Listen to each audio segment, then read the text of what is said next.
A number of years ago, one of the church members' husbands, who was unconverted, was driving, and someone cut him off. I don't remember exactly what happened, but he was very incensed. He had a short fuse, and he took off chasing this guy, and finally got to a point where there was a stoplight, and the person had to stop. And so he jumped out of his car, ran up there. I don't know what he had in mind, but the person sitting in the car was so afraid he pulled out a gun that he had and shot him, killed him.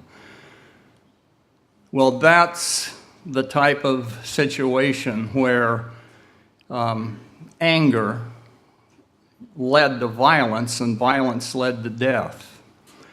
I'd like to look at another example of what anger can do if it's not checked. I'm going to paraphrase most of this story, but we'll read a few verses in 1 Samuel 25, so you can be turning there.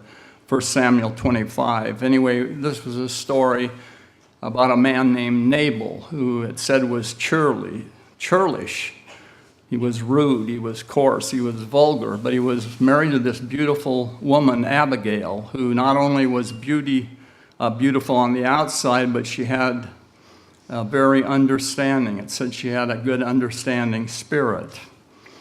In any event, Nabal went out to shear his sheep, and in the area where this took place, David and his men had been staying there, and they'd been kind of overseeing the sheep, making sure nothing happened to them, nothing happened to the sheep herders or anything like that. So David felt they needed food, so he asked 10 young men to go and ask Nabal if he'd provide them with provisions.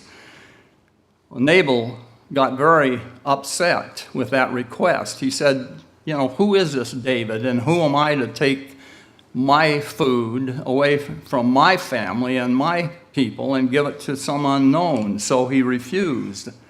Well, that made David so mad that he got his group together, got their swords, and they were going to go out and make sure that that didn't happen again. Anyway, Abigail heard about it. One of the young men told her, and he told her that, we haven't had to worry at all about losing our sheep, people stealing our sheep, and any of the sheep herders having any kind of harm come to them, as long as David and his group were there. So, you're just asking for trouble. And so a woman of good understanding, she gathered together provisions, put them on donkeys, and went out to meet him before he got there, and fell on her face and apologized to him for what Nabal had done. Anyway, it made David change his mind. But anyway, continuing on with the story, she didn't tell Nabal about what she'd done, because he was having a feast and he was very drunk, and she thought, now is not the time to tell him. So she didn't tell him that night. But verse 37 of 1 Samuel 25, but it came to pass in the morning, when the wine was gone out of Nabal, and his wife had told him these things, that his heart died within him, and he became as a stone. He very likely suffered a stroke and was totally paralyzed as a result of that. And verse 38, and it came to pass about 10 days after that the Lord smote Nabal, that he died.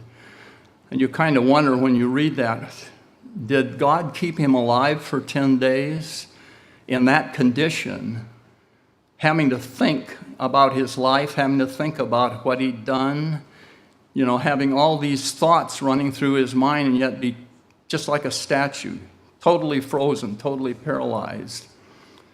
Maybe in the white throne judgment, that 10 days of the thought processes may come back, and he may be reminded of that. In any event, anger can kill in two ways. It can kill by leading to violence, like we saw in the first example, Or it can create internal stress where people end up having ulcers, heart attacks, strokes, or any other number of different diseases and illnesses that are caused by that.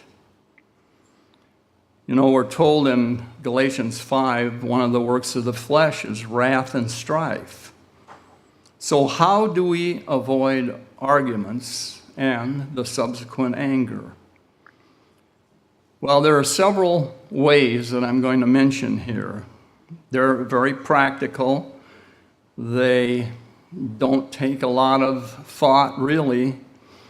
And I'm assuming that the people listening to this are, for the most part, in contact with God. They have a relationship with God, and so they understand this. They're useful. They're practical. They're a way of curtailing the escalation of a situation that may cause a person to become angry and may end up in one of the results I talked about. One of the things you can do if you feel anger coming on is to go somewhere and lie down. Now, that may not always be practical. If you're at home, you usually can go to the bedroom and lie down in the bed or lie down on a couch. If you're in the middle of a business meeting, not so easy to do. But to the extent you can, put yourself in a position where you're prone, it'll be good because tension will leave your body if you're in a prone position. That's just a fact of life. You know, when we go to sleep at night, that's the position we're in. It's because it's a relaxing position. If you feel yourself becoming angry, lie down. Maybe you have to lie on the carpet, or absent that, if you're on a really hard surface, maybe put a couple of blankets down, but try to lie down. A second thing you can do is whisper.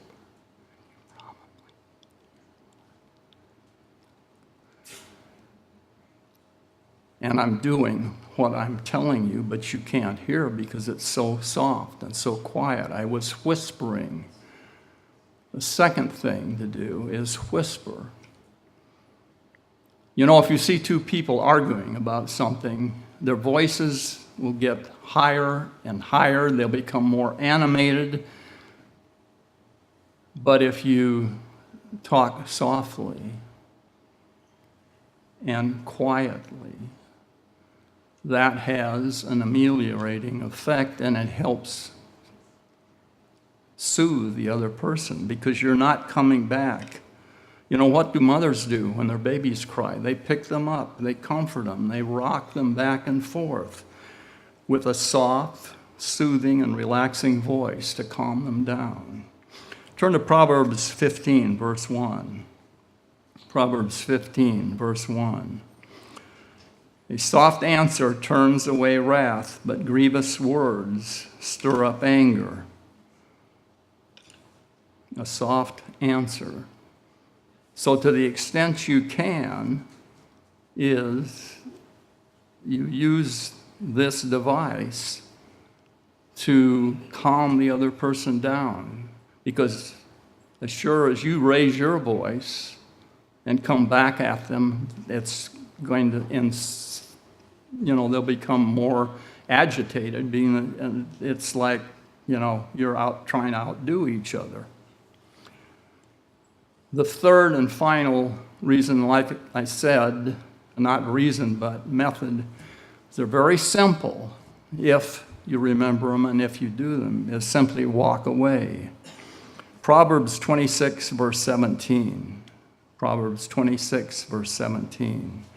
He that passeth by and meddleth with strife belonging not to him is like one that taketh a dog by the ears.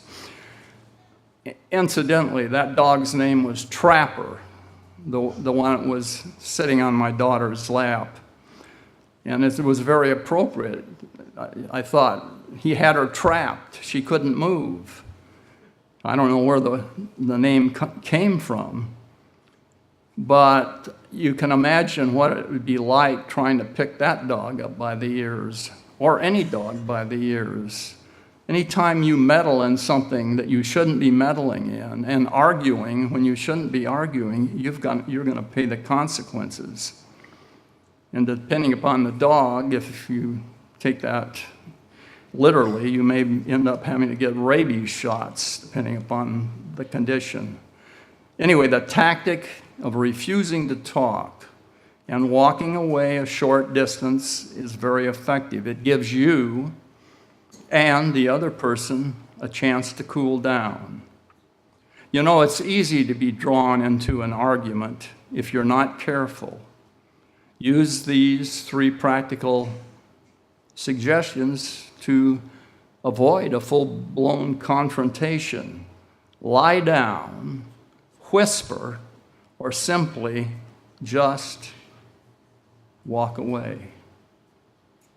If you remember these 3 basic suggestions, you'll save yourself a lot of pain, a lot of grief, and you may even save your life.